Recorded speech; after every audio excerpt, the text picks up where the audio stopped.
Right there. Good to see you. Thank you, Congresswoman Racquet, Senator soon to be. I met you in Alameda when we kicked off the campaign for rent control. Yeah. The city of Delano, once again, is going to be making history. We led the farm worker movement, now is leading a rent control movement in the Central Valley. We're a grassroots effort. That's the only way we're able to do it. People-led, community-led.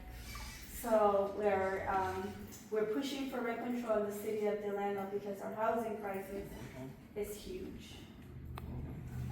You came to visit us in Poplar. Very few people have done that. But you came to visit us in Poplar and you met with community. Some of them are here. And the evictions we talked about, public housing. That's right. So, would you support our campaign for rent control in the city of Delano? We're asking for 3% cap, 60% of CPI. We're asking for no cost, evictions for rent registry, and that is because our communities we're seeing families, and actually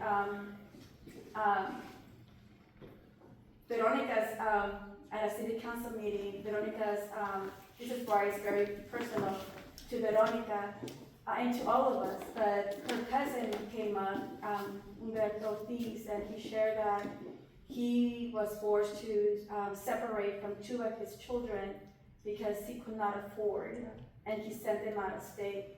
And this is what we're seeing. So we are leading a people power campaign for rent control that we hope will spread throughout the valley, because our elected folk, many of them do not have the will to do it. So I'm just gonna make an ask if you would support our campaign. We're Well, I support rent control, and at the federal level, I have fought for Renters' Bill of Rights and for national eviction policy, prevention policy, and also for national rent control policy. I don't know the politics of this, but it sounds like it's something I would support because I support rent control, and I think we have to have rent control. I always supported, rent control. I mean, that's the only way we're going to bring down the cost right now. But I have to say, there's some landlords who have 2 and 3 and 4 units, small landlords whose only income is rent. So we have to make sure that they're part of, so that's what I'm saying. I don't know the whole thing, but I do support rent control. It would primarily impact corporate our corporate landlords. Yeah, they're just buying up stuff. And pops will not be impacted at all. But that's the only way to stop the bleeding of our communities. I believe speaks for me. No, and I remember the discussion about how many people were being evicted from public housing. And So no, I'm glad you're doing this. Good luck. I have a question. Michelle? Congresswoman, always good to see you, Mills. But I know your record. I live in your congressional district. Just speak a little bit, because healthcare is an important issue for everyone. Just speak a little bit about some of the things that you support. Sure. Well, I actually lived in Great Britain for 2 years. My first son was born there, and that was a different healthcare system where everyone had access to affordable, accessible healthcare. It was free, and it was a government-run system, and it was a good system then, and that was a few years ago. But I support single payer. When I was in the California legislature, I introduced the very first bill to look at how we establish single payer in California. Secondly, I support Medicare for all. Right. Because that is but also, my principle is this: healthcare should be is a basic human right. It should not be an industry, and it should not be a profit-motive industry to provide healthcare. So that's where I start. Yes. I worked with President Obama. I was chairing the Black Caucus then, and tried to negotiate a public option.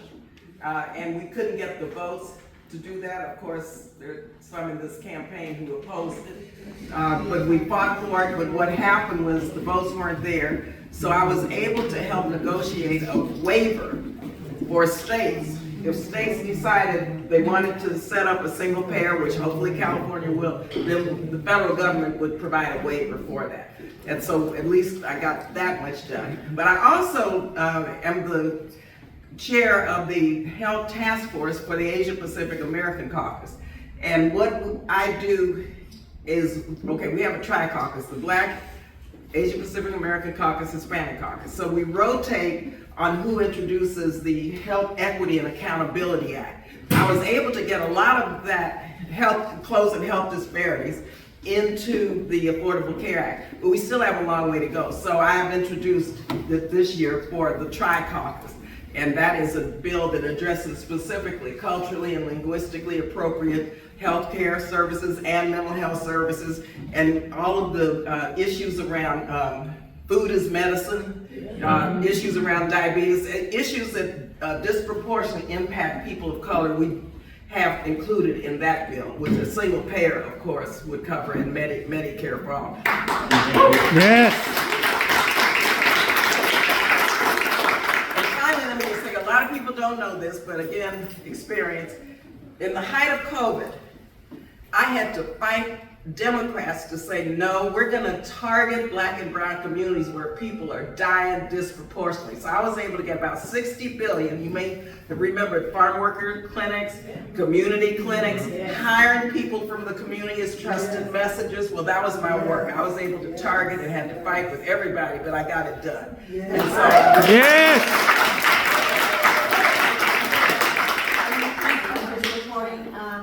Federally funded community health centers.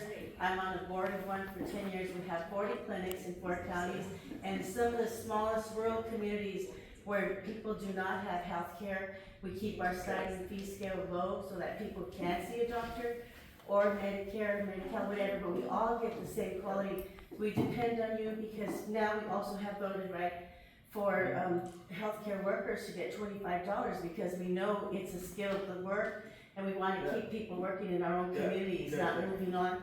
So we're thanking you, and we know that there's going to be times, but it's so important for people to get their diabetes addressed and all these other issues that they go years without even being diagnosed for the lack of health care. very much. And let me tell you what, I'm on the caucus, food is medicine, okay? So you guys are here in the Central Valley. Food insecurity is a big deal, and I know healthcare is a big deal. But I've got $2 million with Javier in the Health and Human Services budget. Hilda, you know, I'm not Hilda, but Wilma Chan. You remember Supervisor Chan, who was unfortunately killed by a car. But we had just had a meeting with Secretary Bacetta maybe a month before, and we were talking about food as medicine and how the data shows now that nutrition helps reduce incidences of diabetes and heart disease. And so Wilma and I talked, and we put forth, I'm on the Appropriations Committee, a budget that would start pilot projects and would allow Medicaid and Medi-Cal to pay for prescriptions for food.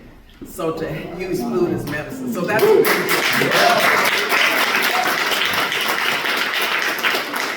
So in the Senate, I want to get more than $2 million so we can do it everywhere. Hi, Barbara. David Abbasi.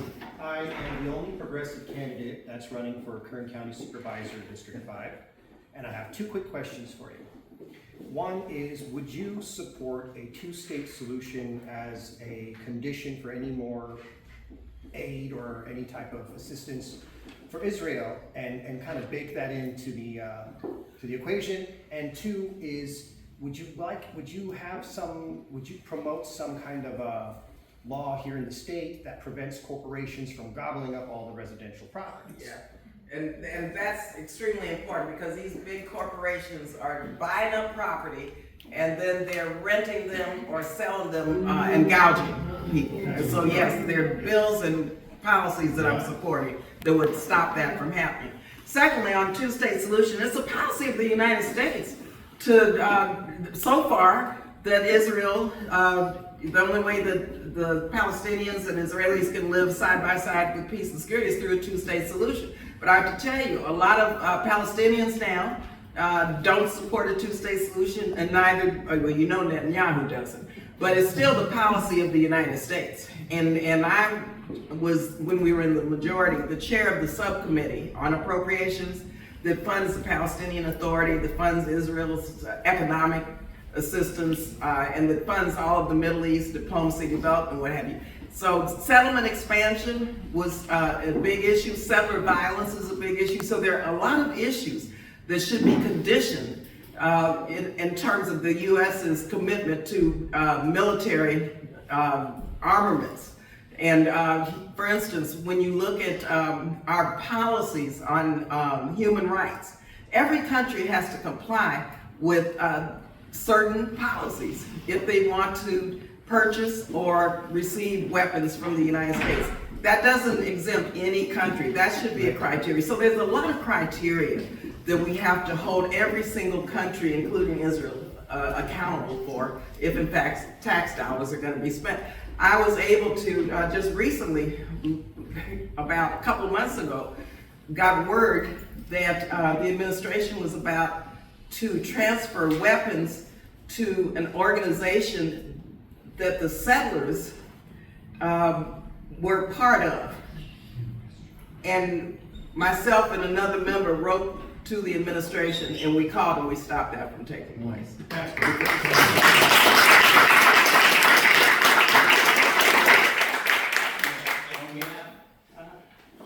Just as a follow-up to that, can you speak to your position on the Ukraine and Russia situation? I know that a lot of the conversations have kind of shifted away from Ukraine, Russia to Israel, Palestine, but there seems to be, a lot of conversation where one group supports one but doesn't support the other, And... Well, let me tell you, with regard to Ukraine, I have been, because of my work on this, on the Appropriations Committee, I've been a couple of times to Ukraine. Poland, Moldova, Lithuania, Armenia, that region of the world I know fairly well. And I know what Putin is up to. I support opposing Putin because I know that he's up to destroying democracies, first of all, and the Ukrainian people are fighting back hard. But I also know this is just step one, that he wants to move into Eastern Europe, and trust me, it's not connected to what's happening here in the United States with Donald Trump. So you all got to understand, some people say Ukraine is so far away. Yeah, it is. And why would we be supporting the Ukrainian people? Well, Donald Trump and Putin, are allies. In 2016, all of our intelligence committees documented that the Russians were involved in our elections here. And so, believe you me, it's a threat to our democracy here, what Putin is doing. And so, we have to understand that, and I don't connect this to any other country. This is strictly what I'm talking about is Ukraine right now, and I think we need to support Ukraine and Ukrainian people, if for no other reason that it's in the United States' national security interest. Very good. Thank you.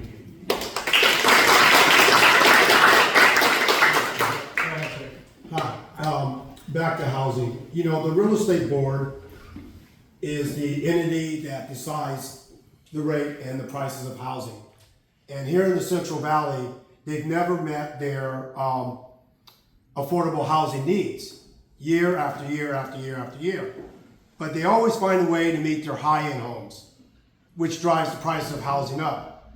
Do you think it's time now that we take the real estate board out of that equation and have our own governing body decide the price of homes, and in doing so, have nonprofits take the land through community land grants and build affordable housing? Yeah, I have to know the details because that's such a local issue. I would need to know the details, but I can tell you about land trusts. I, with Bernie Sanders, established the federal government's land trust, the federal government's housing land trust. And I believe this is a strategy for affordable housing. Nonprofits can go to the federal government now for investments into purchasing land trusts, which reduces the cost of housing, whether it's going to be for rental or purchase, and that's the strategy to address affordable housing. But also, let me just mention deposits. I have a bill that I want to champion in the Senate where people here in California can't afford the rent, right? Which means first, in some areas, $2,000, $3,000 a month. First, last month's rent, security deposit, moving costs, you're talking about $10,000 to $15,000. Where is a working family gonna get $10,000 to $15,000 to move into even an affordable place?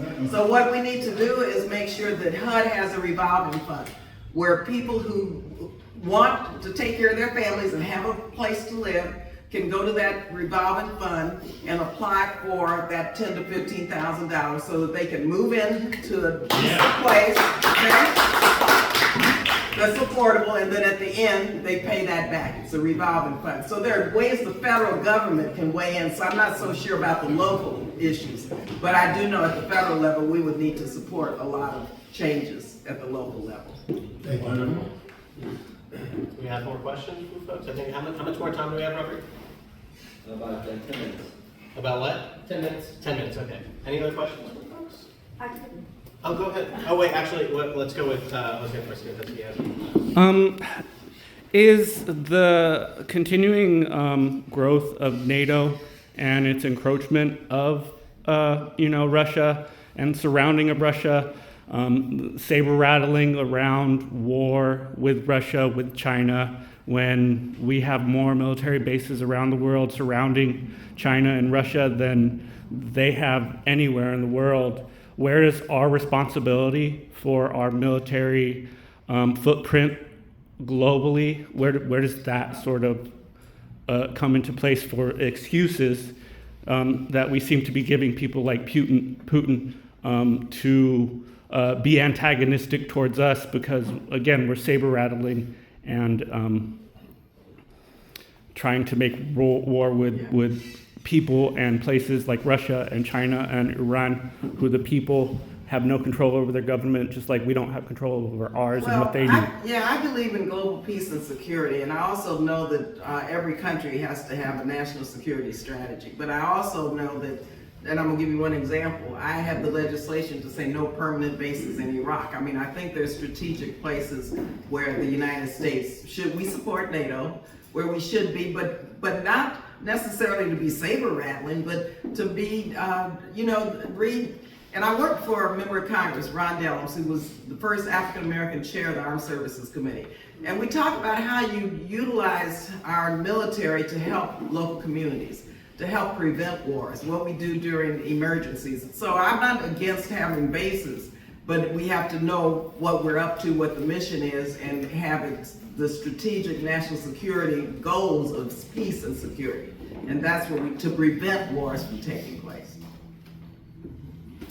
so, the Biden administration is increasing the number of H-2A workers. We see that quite a bit in the rural communities, the number of guest workers that are, and we also seen, especially during the pandemic, the impact, the almost like slavery. We had an example. I'm just going to give you an example that was very painful for me. We received calls from somebody who is an H-2A worker, who the grower was refusing to pay them their wage, and have terminated their employment and was sending them back to their country.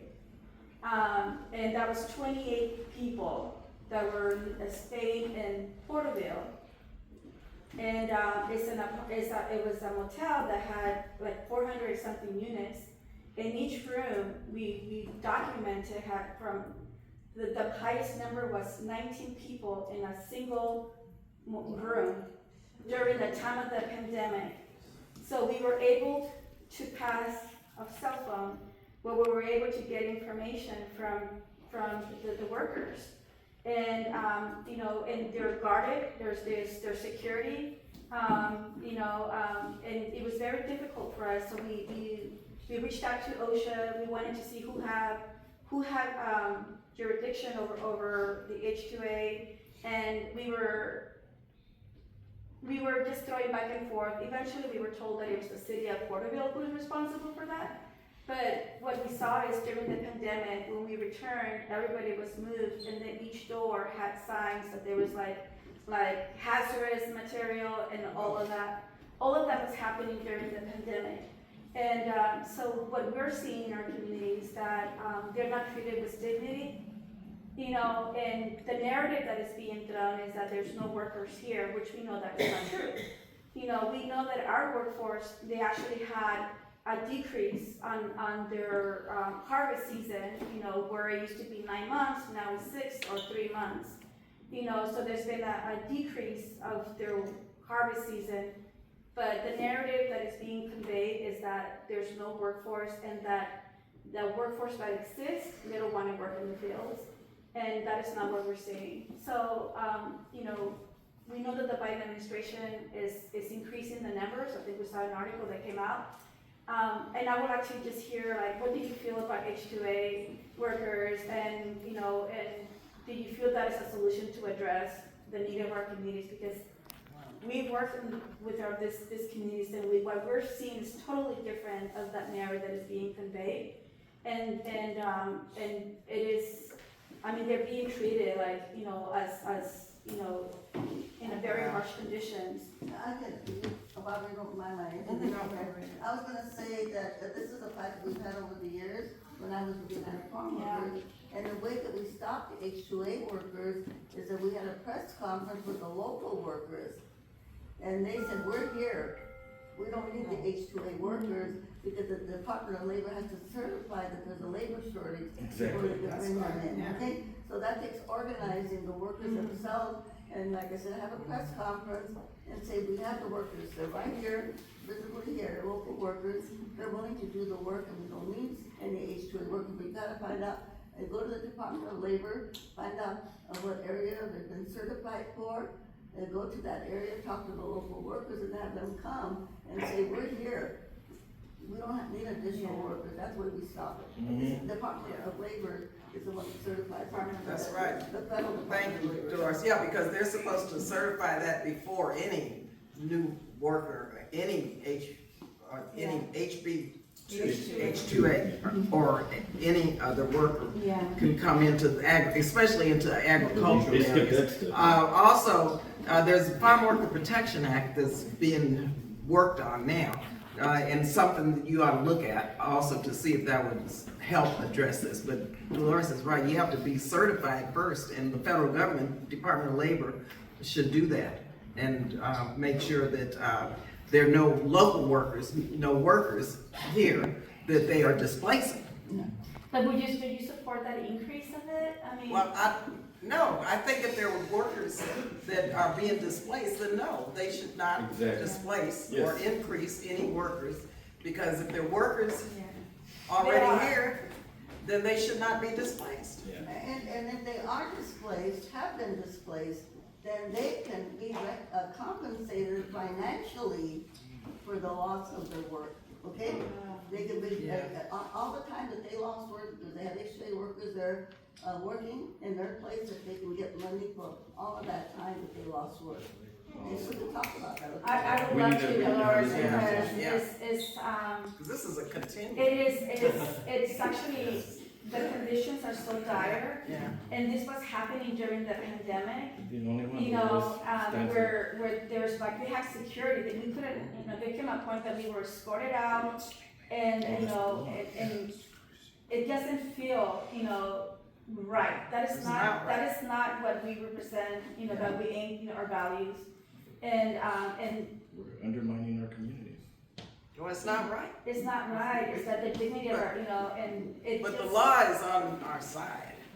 But, you know, we have to do what it takes to make sure that that doesn't happen. Yeah, because it's. Yeah, but there are some organizations that should have some legal representation that's pro bono, that should be able to take on this issue. The problem It is really- that, and actually I think we followed up with you last time, that a lot of the, like, for example, CRLA, they are not able to provide legal aid to undocumented folks. And then it's about the status of them that is not being recognized. And then, so it becomes, I see. that, so it's difficult for us to We need to provide. find Yeah, you can get some more. compensation through the labor commissioner's office as well. If you Yeah. go through your local labor commissioner's field office, they will be able to help you with that as well. Yeah, but on those issues, you don't need an attorney. No, yeah, You it's just not, need- yeah, Like I said, but we were able, I was looking No, at go what on. you, we were able to stop Yeah. time after time, and not only in California, we were able to stop them from bringing, HOA workers in places like Utah and Idaho, you know? Because we were out there in contact with people, if they get the workers together, get that press conference, other people say, I can stop them. But I would love for us to work on It's an that. organizing. I would love for us to work on that, Dolores, and I would love for you to be present and join us in solidarity, because we call our farm working community essential workers, and they were out there, you know, working the long hours to make sure that we were okay during the pandemic, that we quarantine and isolate, and they weren't able to. And they were not able to benefit at all, and they were actually threatened. Well, they can file a lawsuit. I attended a press conference actually in Washington State, in Yakima, where all of these farm workers got some really big checks, okay? We gotta bring that here to Big California. checks because they had been displaced by HCA workers. We need to bring that here. Yeah, okay. Yeah. Thank you.